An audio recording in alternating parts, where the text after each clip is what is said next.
تو اے ایمان والو، یہ اللہ کا کلام ہے، بے نیاز ہے اللہ بھی، کلام بھی بے نیاز ہے۔ اللہ نے تو فرمایا تھا کہ اے ایمان والو، یہ قرآن ایسی کتاب ہے، آسمانوں پر اتار دیتے آسمان پھٹ جاتے، زمین پھٹ جاتی، کسی کے اندر طاقت نہیں ہے، پہاڑ پھٹ جاتے۔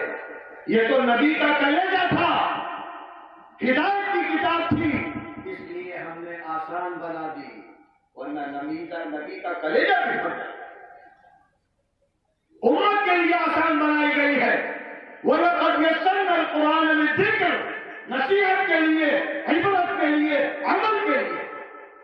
معمولی سے معمولی بچہ بھی پڑھنا چاہے پڑھ سکتا ہے۔ یہاں علماء بیٹھے ہوئے ہیں، آپ ہی کے علاقے کے ہیں، یہ کیسے قرآن کے عالم بن گئے، یہ کیسے قرآن والے بن گئے، یہ کیسے جو ہے حدیث والے بن گئے، اپنی زندگی ادھر لگائی ہے۔ اللہ کہتا ہے محنت کرو گے، محنت ضائع نہیں کریں گے، اور تم تو محنت ہی نہیں کرنا چاہتے۔ تم نے کھیتی پر محنت کی تو خوب غلے اگا رہے ہو، تم نے تجارت پہ محنت کی، خوب تجارت آ گئی، تم نے انگریزی پہ محنت کی، انگریزی بولنے لگے، اردو پہ محنت کی، اردو بولنے لگے، ہندی پہ محنت کی، بولنے لگے، پڑھنے لگے۔ تو تم نے عربی پر کیوں نہیں محنت کی؟ جواب دو۔ مومن ہو، کیوں نہیں عربی پڑھی؟ اتنی تو پڑھ لیتے کہ قرآن سمجھنے لگتے، اتنی تو پڑھ لیتے کہ اللہ سے باتیں کرنے لگتے۔ کیا ہے؟ نماز پڑھ رہے ہیں گونگے بہروں کی طرح، اللہ سے باتیں کر رہے ہو، اللہ سے مناجات کر رہے ہو، اللہ جواب دے رہا ہے، سن لی لو۔ یہ ہماری زندگی ہے، اسی لیے اللہ نے کہا تھا یہ کتاب ہم نے اتاری ہے، لانے والا جبرائیل ہے، آئی ہے نبی پاک کے دل پر، اور عربی زبان میں ہے، لہذا اس کو سیکھنا۔ اور آج ہمارے علماء حقانی نے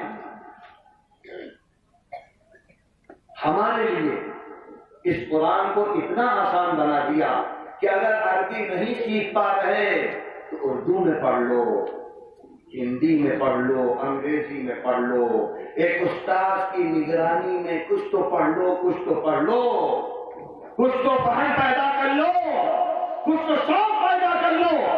روزانہ اخبار پڑھ رہے ہو، دسیوں کتابیں پڑھ رہے ہو، وہ نہیں قرآن کا شوق ہوتا۔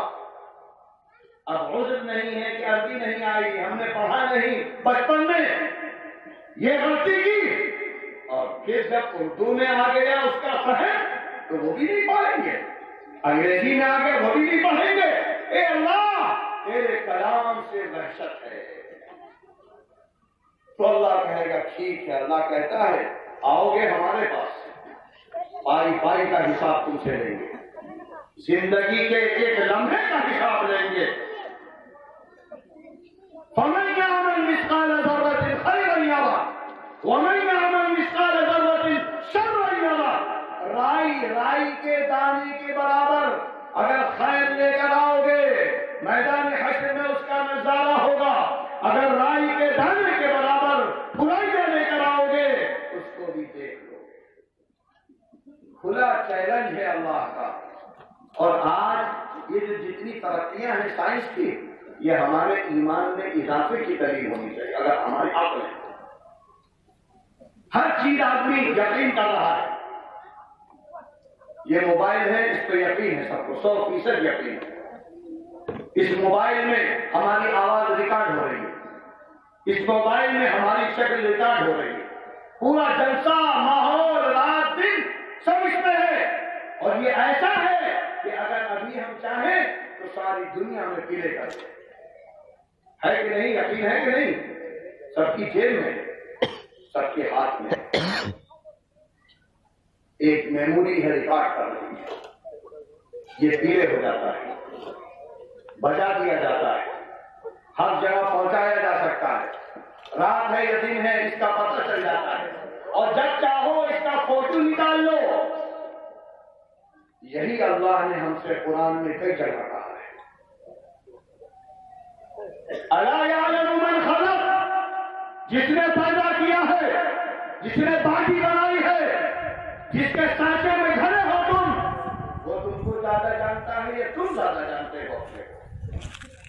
اللہ کہتا ہے ہم زیادہ جانتے ہیں, ہم تم کو بتائیں گے. ہم نے تم کو ایک ناپاک قطرے سے پیدا کیا, تم کو خون بنا دیا, لوتھڑا بنا دیا, ہڈی کا ڈھانچہ بنا دیا, تمہاری قسمت طے کر دی, ماں کی پیٹ میں, ماں کے پیٹ سے نکالا, تم کو ترقیاں دی. لہذا یہ سارا ریکارڈ ہمارے پاس جمع ہو رہا ہے. تم نے چھوٹی سی میموری میں لاکھوں چیزیں جمع کر لی, اور ہم خدا ہیں, ہم کچھ نہیں جمع کر پائیں گے, یہ تم نے سوچا ہے. افحسبتم انما خلقناکم عبثا, تم یہ سوچ رہے ہو بیکار پیدا ہوئے ہو. اللہ کہتا ہے بیکار تو ہم نے ڈیوٹی کو نہیں بنایا, بیکار تو ہم نے شیر خریدوں کو نہیں بنایا. ایک مقصد ہے کہ تم کو معلوم ہے. زہریلے پودے ہم نے پیدا کیے ہیں ایک مقصد کے لیے, ساری چیزیں ہم نے ایک مقصد کے لیے بنائی ہیں, اور ایک انسان اس کو میں نے اشرف المخلوقات بنایا ہے, ساری کائنات کا ہیرو بنایا ہے. اور تو سب سے بدتر ہو رہا ہے, سب اپنے کام میں لگے ہیں اور تو ہی کام نہیں کر رہا ہے. لہذا اللہ کہتا ہے اليوم نختم على افواههم وتكلمنا ايديهم ان السمع والبصر والفؤاد. انسان غافل نہ ہو جا. آج موبائل بول رہا ہے, کل تیرا ہاتھ بولے گا, کل تیری آنکھیں بولے گی, کل تیرا کان بولے گا, کل تیرا پیر بولے گا, تیرا بھیجا بولے گا. زبان بند کر دی جائے گی, صرف بٹن کرے گا. جب انسان میں یہ طاقت آ گئی, اللہ نے طاقت دے دی کہ وہ لوہے کو بلوا رہا ہے, تو اتنا بھی ایمان نہیں ہے. اگر نہیں ہے تو کافر ہو گئے, نکل گئے ایمان سے. اس لیے یہ نہ سوچے بچ جائیں گے, بچ جائیں گے. اللہ کہتا ہے سارے اعمال کا رجسٹر تمہارے سامنے میدان حشر میں پھیلا دیں گے, اور کلے ہوگا فلاں بجے فلاں جگہ پر تم نے یہ کام کیا, فلاں جگہ تم نے یہ کام کیا. یہاں تک کہ آتا ہے زمین بولے گی, زمین یومئذ تحدث اخبارها, یہ زمین بولے گی یہ کیا, یہ کیا, یہ کیا. اور سارے لوگ ہوں گے میدان حشر میں, سارے نبی ہوں گے, سارے ولی ہوں گے, ماں باپ ہوں گے, اولاد ہوگی. کیا کرو گے؟ کبھی غور کرو, سوچو, رات کی تنہائیوں میں سوچو, لحاظ کے اندر سوچو. ہمیں تو اللہ کے بارے میں لحاظ میں سوچنا چاہیے, لیکن ہم اتنے بدتر ہو گئے کہ برائیوں کے بارے میں سوچ رہے ہیں. اتنے ہمارے نوجوان, اور نوجوان کا کیا ہونا, ہمارے بعد بوڑھے بھی اگر دوسروں سے ڈرتے ہیں تو چھپ کر ننگی تصویریں دیکھتے ہیں موبائل میں, ننگے چیزیں دیکھ رہے ہیں. اللہ کہتا ہے جن آنکھوں سے تم نے یہ ننگا ناچ دیکھا ہے, ان آنکھوں میں جہنم کی سلائیاں گرم کر کے تمہاری آنکھوں کو پگھلایا جائے گا, کانوں میں شیشہ ڈالا جائے گا, اور اللہ کہتا ہے تم سب سے چھپ جاؤ گے لیکن ہم سے نہیں چھپو گے. کیوں؟ اس لیے کہ جتنے زمین کے اندر خزانے ہیں ان کو ہم جانتے ہیں. پہاڑوں کے اندر جو کیڑے پیدا ہو رہے ہیں ان کو غذا ہم دے رہے ہیں. دنیا میں جو پتا گرتا ہے اس کو ہم جانتے ہیں, تم ہم سے چھپو گے. تو لہذا اے ایمان والو, زندگی کو بدلو. ہر طرف سے آفات آ رہی ہیں, مصیبتیں آ رہی ہیں, مار دھاڑ ہے,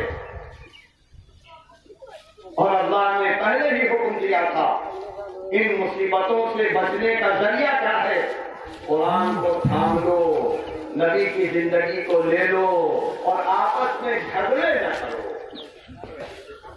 آج عالم اسلام جھگڑوں میں تباہ ہو رہا ہے, مسلمان کو مار رہا ہے. آج غیر ہم کو لڑا کر مزے کر رہے ہیں. جس قوم میں اتحاد ہوگا, جس علاقے میں اتحاد ہوگا, جس تنظیم میں اتحاد ہوگا, اس پر اللہ کی نظر رحمت ہوتی ہے, کرم ہوتا ہے. اللہ کا فضل ہوتا ہے. لہذا آپ کے علاقے کا یہ مدرسہ آپ کو چاہیے مرکزی بنا دے. چاند چھڑکے اپنی اولاد کے ذریعے سے مدرسے والوں کو مجبور کرے کہ آپ کو ہمارے بچوں کو لینا پڑے. ایک بچہ، دو بچہ، 4 بچے، یہ بھی مجبور ہو جائے عمارتوں کے بنانے پر، چھپروں کے ڈالنے پر. جس دن آپ کے اندر یہ شوق پیدا ہوگا، اللہ کہتا ہے چاروں طرف سے رحمت ڈال لے گی، فضل و کرم ہوگا، اللہ کی طرف سے عنایتیں ہوں گی، دنیا سکون کی بن جائے گی. اور جیسے ہی ہمارے پاس آؤ گے مر کر تو یہ ساری چیزیں صدقہ جاریہ بن جائیں گی اور کوئی چیز صدقہ نہیں بنے گی. جو اللہ کے راستے میں رکھ گیا وہ صدقہ بنے گا.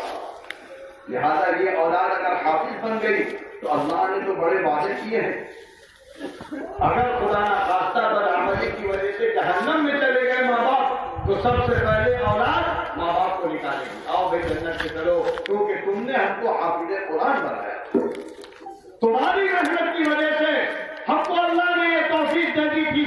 تم نے عالم بنایا تھا، قرآن والا بنایا تھا، تو کل تو ہم محتاج ہوں گے. اب میں کون ساتھ دے گا؟ اب میں تو کسی نے ساتھ دیا ہی نہیں. یہ تو ہمارا بہت بڑا فراڈ ہے، دھوکہ ہے، جو ہم یہ سمجھتے ہیں کہ جو قبر میں چلا گیا وہ بہت اعلیٰ ہو گیا، وہ اور محتاج ہو گیا. جو زندگی میں ہماری مدد کر سکتا تھا قبر میں جانے کے بعد ہماری مدد نہیں کر سکتا. یہ ایمانی عقیدہ ہے، قرآن کا عقیدہ ہے. وہ ہمارا محتاج ہے، اس کو صدقہ جاریہ چاہیے، اس کو ہماری دعائیں چاہیے، ہمارا عمل اس کو چاہیے. اس کا عمل ہم کو کوئی فائدہ نہیں پہنچائے گا. بال ٹیکا اور اللہ نے کی یہ بات بڑی دھمکے کے ساتھ اس آیت میں بیان فرمائی ہے، جو آیت ہر گھر میں ہوتی ہے، ہر آدمی پڑھتا ہے، ہر گھر میں لٹکی ہوتی ہے، جس کو آیت الکرسی کہتے ہیں. اللہ لا الہ الا هو الحی القیوم، وہی زندہ جاوید، وہی تھامے ہوئے ہے، وہی مالک ہے کائنات کا. اس کے بعد اللہ نے کیا کہا؟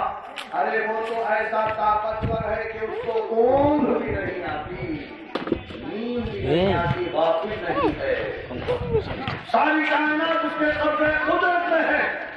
من ذا الذی یشفع، ارے کون ہے جو اس کے دربار میں سفارش کرے؟ سفارش کرنے کی ہمت نہیں ہوگی، بولنے کی طاقت نہیں ہوگی. انبیاء سے بھاگ رہے ہوں گے نفسی نفسی نفسی کہہ کر.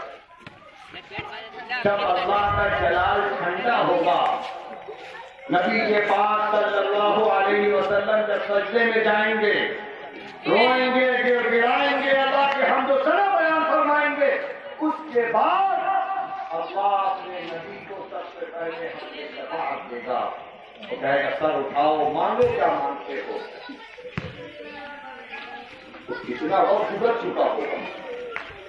اس کے بعد پھر اللہ حافظوں کو بھی حق شفاعت دے گا، عالموں کو بھی حق شفاعت دے گا، تقوی والوں کو بھی حق شفاعت دے گا. تو اسی جملے میں تو ہم آ جائیں کم سے کم. ہمارا شمار وہ پاک میں ہو جائے، علماء میں ہو جائے. اگر نہیں ہو سکتا تو کم سے کم علماء پیدا کرنے والوں میں ہو جائے. یہ کام مشکل ہے. اگر اولاد نہیں ہے، دوسرے کی اولاد کو عالم بنا دیں، دوسرے کے بچے کو عالم بنا دیں. ایک علم کی فضا. اسی لیے اللہ کے رسول نے فرمایا تھا الدال علی الخیر کفاعلہ، جو آدمی ذریعہ بنے گا اس کو بھی پورا ثواب ملے گا.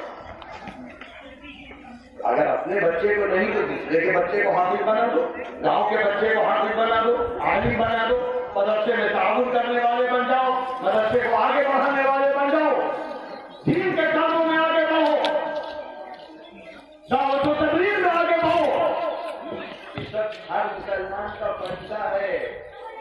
قرآن پڑھنا بھی فریضہ ہے، قرآن کو پھیلانا بھی فریضہ ہے، قرآن کی نشر و اشاعت کرنا بھی فریضہ ہے، امر بالمعروف اور نہی عن المنکر کرنا بھی فریضہ ہے.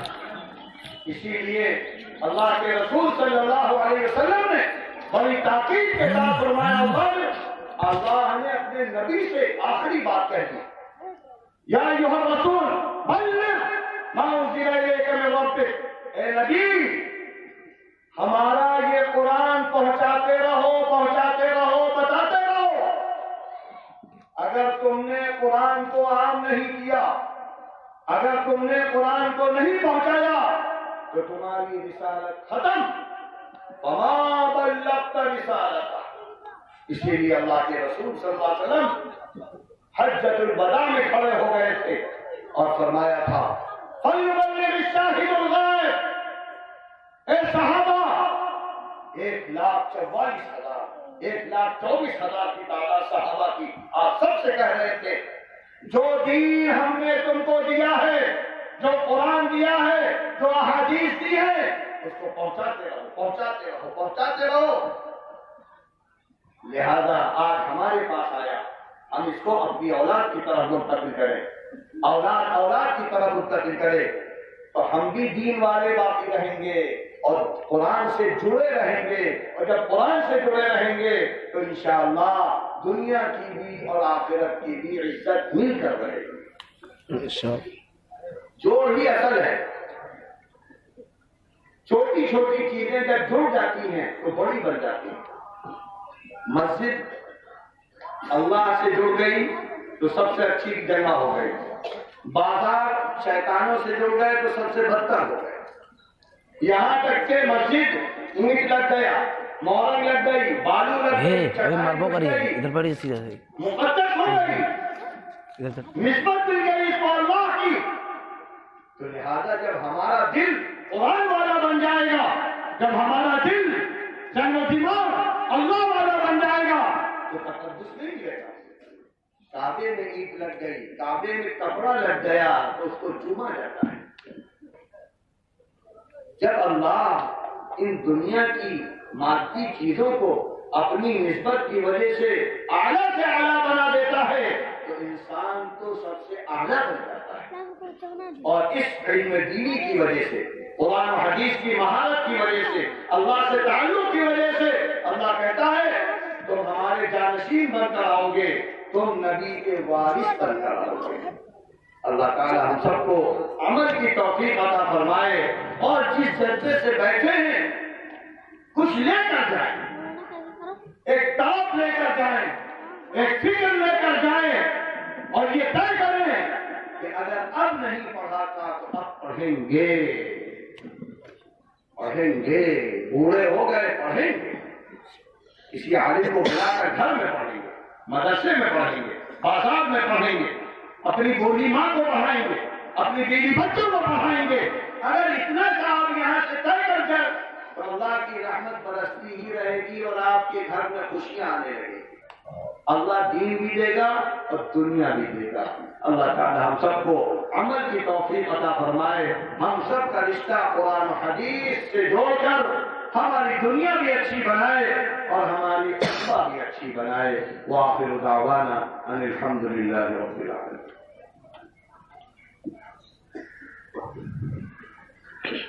میر جمع ہے احباب حال دل کہلے، پھر اتفاق دل دوستاں رہے نہ رہے۔ یقیناً میرے دوستو، حضرت مولانا کی زبان نہیں، ایک دل کی آواز تھی جو ہمارے دلوں کو چھو رہی تھی۔ انشاءاللہ ہم آپ کو یقین دلا